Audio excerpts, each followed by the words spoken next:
Hi YouTube, it's Pen Paper 19. It's been absolute ages since I've made a video, but life got in the way.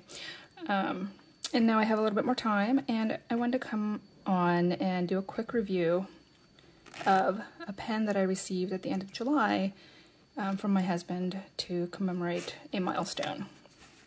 So in here, this Galen leather, natural leather, 2-pen pouch, I keep my 2 very special pens that he gifted me. The pen that he gifted me at the end of July was this one. This is the Nakaya Naka-ai Cigar Ascending Dragon in Ao-Tamenuri. You probably can't see this. It's actually really hard to see. In natural lighting outside in the sun, it's very prominent, but there's a blue dragon. So there is the Ao-Tamenuri, this blue-green urushi lacquer mix, color mix, is underneath the black urushi layer. And it's a winding dragon that you can't see very well.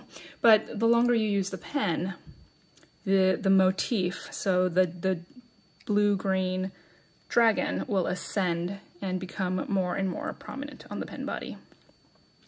And it is just stunning, I will say. And here is, and the motif does carry out to this pen section here. She is a beauty. I've been really enjoying her.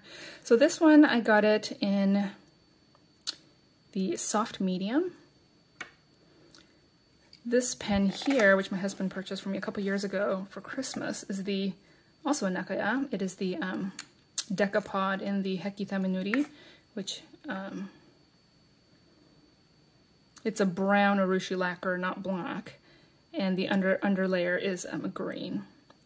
And this one I got this was a soft fine with no custom nib. And this one does have custom nib. You can see the cutouts right there, and that's called that's an elastic nib.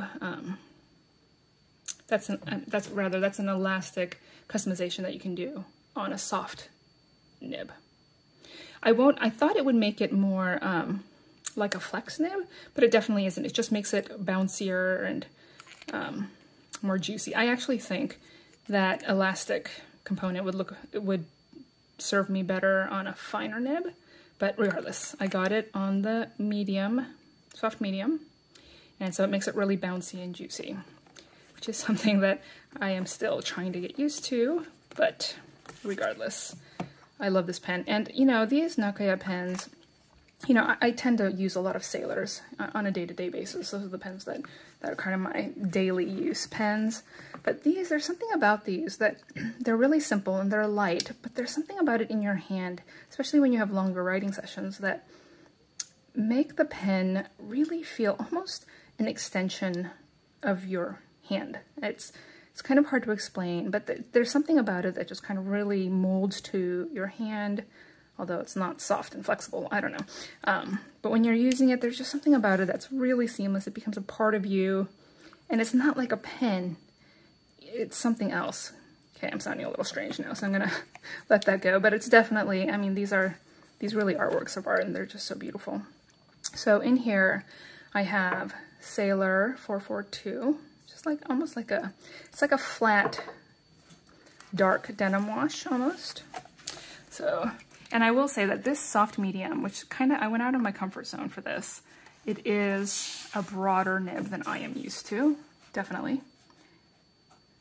And, you know, it definitely is juicy. And I know there are plenty of people who really like that aspect and search that out. That's still something I have a hard time with, especially because I like writing on the small Hobonichi squares, and, you know, those small 4 to 5 millimeter squares, I really like a thinner nib. But regardless, I use the heck out of this.